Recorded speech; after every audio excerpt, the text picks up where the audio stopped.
taking the biz time once more. If you're an A-level student revising for your exams, this is a YouTube channel dedicated to supporting you in that revision. In this tutorial, we're going to take a look at the topic of market versus product orientation.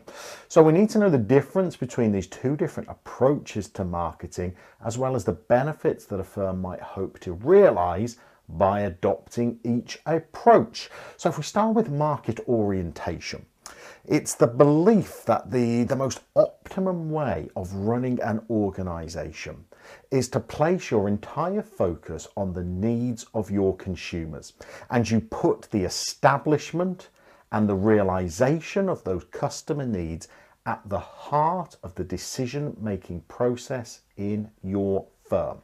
Now, in order to establish these needs, it's going to use an incredibly extensive emphasis on market research. So we will constantly be trying to understand the trends and the fashions and the needs of the market as they evolve, and we will place the establishment of those needs at the heart of decision making, so that as we design products and as we release new offerings to the market, we are very, very cautious in making sure that whatever we release and whatever we design is produced with our understanding of the needs of the market in mind.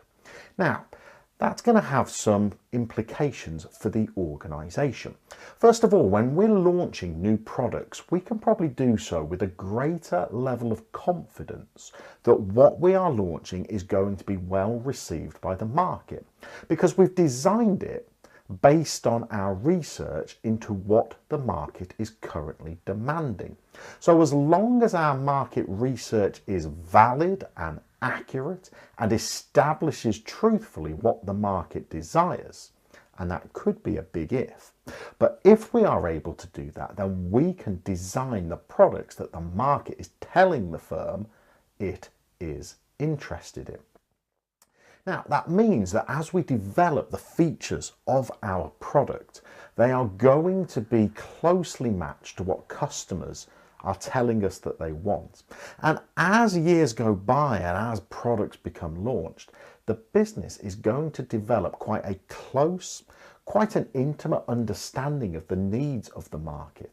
It's going to develop quite close links with understanding the behavior and the consumer psyche of the market, because its whole ethos is based around research, understanding what the market wants, and channeling that understanding into the creation of new goods and services. But product orientation is a different approach. With this approach, we're going to be less focused on what the market is telling us that it wants, and we're going to focus more on what the business is strong at. We're going to identify the business's core competencies, and we're going to place those strengths at the heart of our decision-making process.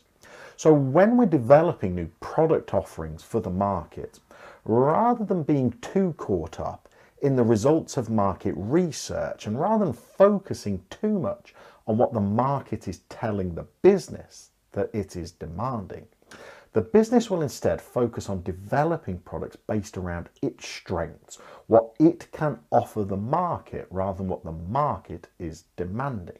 And it may be that through that process, the business develops very high quality products because it's basing offerings around what it is strong at. And it might be that that leads to greater levels of innovation within the organization.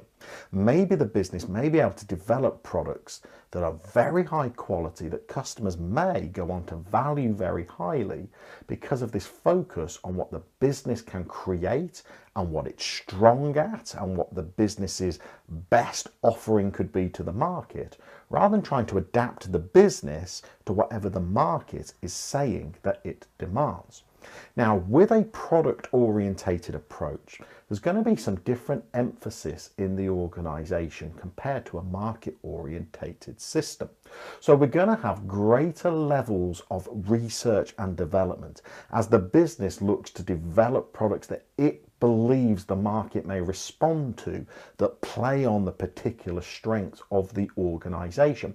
And within that, we may promote greater levels of creativity and entrepreneurship inside the organisation as we look to create these products that the market isn't telling us that they're demanding, but we believe utilise the business's strengths and put the best possible product out onto the market. Now, there is a limitation with this, and that is that when you launch new products, you may be less confident or less comfortable that the market will receive it well. However, it might mean that your business is able to develop products and services that the market hadn't even considered yet.